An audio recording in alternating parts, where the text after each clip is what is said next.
আসসালামু আলাইকুম বন্ধুরা। ১৯৭১ সালে বাংলাদেশের মা বোনদের যারা দর্শন করেছিল তারা কিন্তু মুসলমানই ছিলেন। ১৯৭১ সালে বাংলাদেশের ৩০ লক্ষ মানুষকে যারা হত্যা করেছেন তারাও কিন্তু মুসলমান ছিলেন।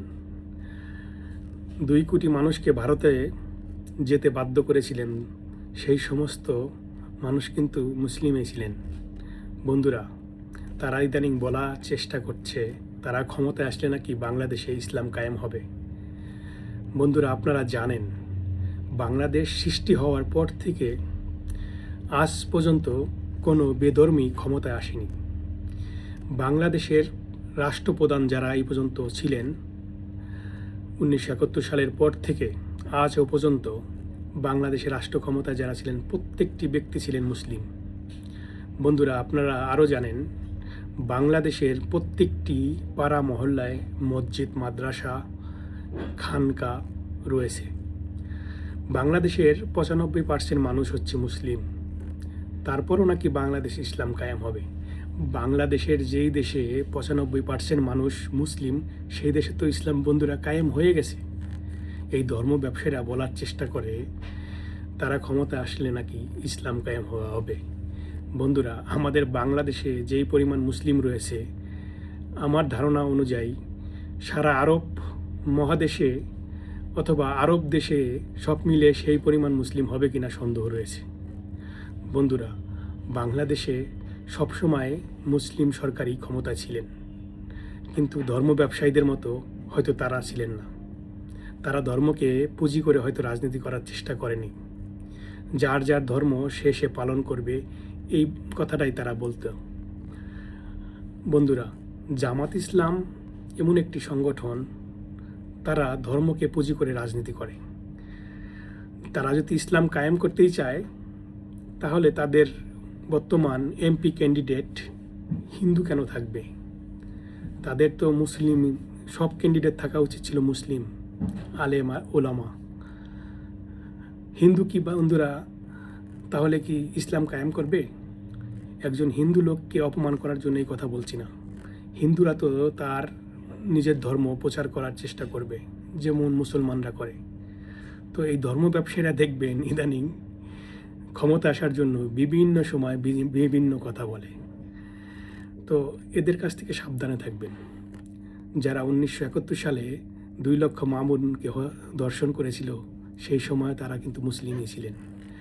১৯৭১ সালে যারা ৩০ লক্ষ মানুষের বুকে গুলি চালিয়েছিল, সেই সময়ও কিন্তু তারা মুসলিমই ছিলেন, নাকি সেই সময় তারা অন্য ধর্মের লোক ছিলেন?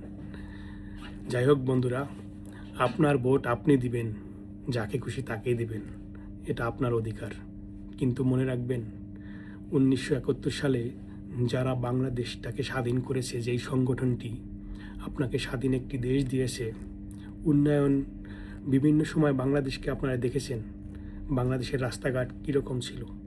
যে দেশের মানুষের জন্য সবচেয়ে বেশি উন্নয়নমূলক কাজ করেছে, সেই সংগঠনকে বাদ দিয়ে বাংলাদেশে নির্বাচনটা হওয়াটা কি যৌক্তিক?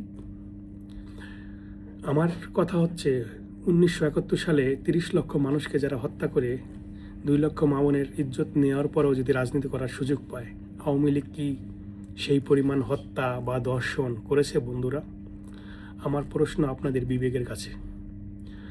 আওয়ামী লীগ যদি অপরাধ করে সেটার বিচার করবেন আপনারা। আওয়ামী লীগ যদি অপরাধ করে থাকে আপনারা তাদেরকে ভোট দিবেন না। আওয়ামী লীগকে যদি পছন্দ হয় তাহলে আপনারা আওয়ামী লীগকে ভোট দিবেন।